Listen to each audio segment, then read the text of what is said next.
Hi, my name's Charles Funk. I'm the CEO of Heliostar Metals. We've got the Anapola project in Mexico. Very wide, very high grade, and I believe it's going to be the next gold mine in Mexico. Good to see you, Charles. Yeah, great to be here. Well, we're in Colorado Springs. We're at a quite big, prestigious conference. How do you get in? With a big, prestigious project. Right, no, but serious point, that it's invitation only, right? It's not anyone can rock up, so that's a good thing. Yeah, we're making considerable progress, Anapola, and I think, we're at the lower end of this pool, Yeah. but we've joined this pool. Right, okay. Obviously, you're here, you want something out of it. Who are you seeing? What are you saying? What would success look like at the end of this conference for you? Yeah, it's mostly fund managers, but there's a little bit of companies, they see those results and they want to understand the size potential. But no, for us, it's people realising that Anapola in our hands is a very different asset to people thought it might have been in the past. Well, yeah, when did you pick that up? Beginning of this year. Beginning of this year. Fine. You raised a bit of money at the beginning of the year. You also raised some money recently.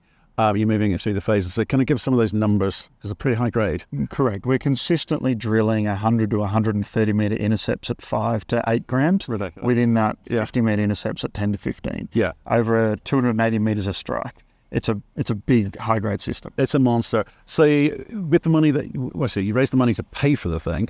You've raised the money to get on with things. So in terms of, what can we look forward to over the next few months with that cash? Our biggest catalysts are in the next couple of months. The metallurgy, which is not necessarily for retail investors, but huge for understanding the profitability, Right. and a resource update in November, focused on that high-grade underground. Well, given where the asset came from and who it came from and the problems that they were having elsewhere in their kind of portfolio, I think there's maybe some people thought, well, maybe something wrong with this asset. How could this small company pick up this asset? So, was there anything wrong with it? No, it's been a bit of a bridesmaid asset in that sense. In the Alio, their operating mines in Nevada sent them to the wall. Yeah. And then Argonaut's obviously had trouble with the Magino capex. So it's been caught up with companies that haven't had success, but completely unrelated to Anapola.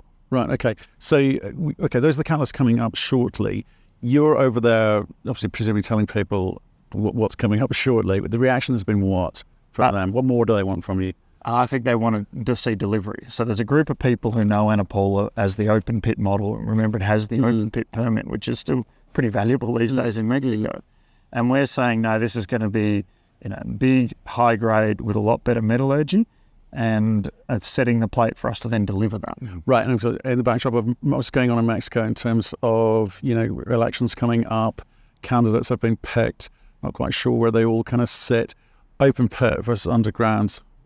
How's that work in Mexico these days? The irony is, even before those changes, we'd come in with the view that Anapola was more profitable, lower capex, technically simpler as a high-grade underground. Yeah. And we have the open pit permit. So even though the overall environment is more negative in terms of that focus, we could choose either pathway. It just happens that it's also what's preferred right now in Mexican politics. Right. And timeframes then, in terms of getting permits up in that kind of environment, do you need to be applying for permits now, or have you got enough to be going on with? So you'll remember there's a third of a decline. If you believe in the concept of half a bridge, we have a third of a decline, in that they were going down deep in the ore body until Alio couldn't afford to continue. So the decline's permitted, the open pit's permitted. Our intention is to put a modification to that to go underground early next year, to have it back by the end of next year. They're still routinely being graded in Mexico, underground MEA modifications. But what is the time frame though? If they're So 12 months by the end of next year. Literally, that's it. Correct. So it's, we're so fortunate. Anapola has all the infrastructure, it has the permits, it has the decline. It's had well over $75 million spent on it. So that's why we can move quickly. And what permits, licenses do you need, concurrently, in the sense that, obviously, in fact, we've gone for this ESG noise for the last 2-3 years. We've had, social license, obviously a big part of that.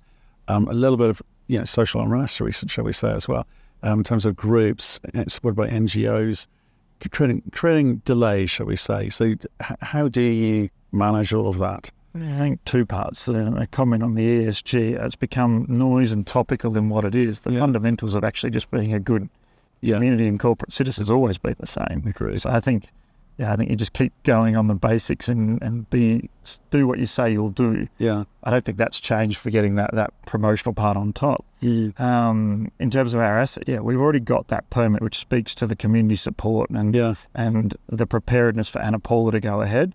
We'll need little things like modifications of the water, modifications to the blasting permits that lapse and drop. Right. But the two big permits that you need, you have in hand at Anapola. Right. And so tell me, obviously, because this will start at the beginning of the year, you sat down and created a plan, you created a strategy for delivering that plan, and you had the money to do so. But in a market like you're looking at now, are you sort of conscious that perhaps some plans work better than others? Have you had to adjust? Have you at least thought about it? Yeah, so I think two things. So we were aiming to get to a construction decision by the end of next year. Mm-hmm. What's probably changed is actually driven by the project but doesn't hurt in this market is I think there's a pathway to 1.5 to 2 million high-grade ounces at Anapola. Mm-hmm. So I think it makes sense for us to bring those in before completing a PFS. So we'll probably do an intermediate PFS step with a lot more drilling and then wait till we've got greater than 1.5 million ounces for that FS. So it's probably going to cost us 3 to 6 months. But you do that when you add 5 years of better than 5 grams in a mine life. Well, for sure. I mean, the other thing is obviously the kind of cost environment. We've just spoken with a CEO who said, for Aussie gold miner companies, the costs are up 30%. That is the new reality. That's the new floor for people who actually build mines, okay? So for you guys, given where you are in the world, perhaps it's going to be slightly different from that, but you're conscious. You're seeing the super peso in Mexico is really pressing companies on their margins. It's been tough for businesses to build and to understand their cost management in the last couple of years. If we're going to be moving into that phase in 2025, we hope internally that you start to see some stability that'll allow us to be a bit more predictable. But it's really hurting companies at all levels, and ultimately it feeds into the cost of their output. So gold's going to be a higher price. Right, okay. Now in terms of your ability to raise money, high grade captures the attention, has that magic to it, but at the end of the day, it's about margin.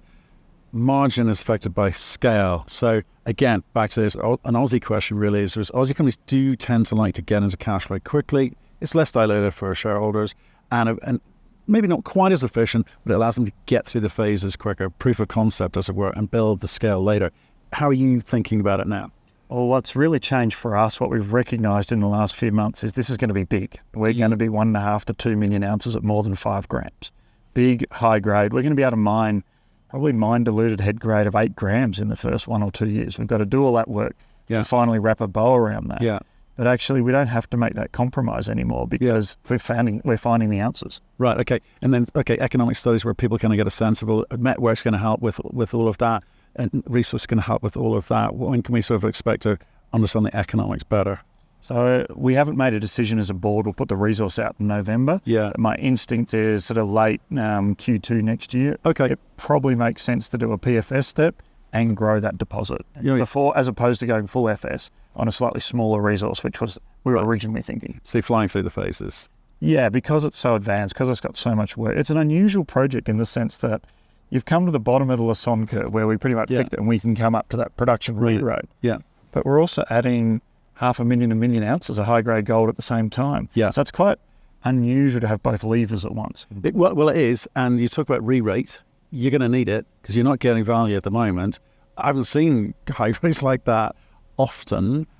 You're spitting those out into the marketplace, but it's a real shrug of the shoulders at the moment in time, isn't it? So if you've got cash, I guess you don't mind, but at some point it's got to change. I think there's two parts of it. More broadly, it's representative of the market. But I think it's fair for some people who haven't looked closely at what we're doing to say, they're just drilling in a deposit. Yeah. It's not going to mean anything. Yeah. I think when we show people the ounces that we're adding, that's when it's going, wow, these are really impactful drill holes. Okay. Well, exciting times.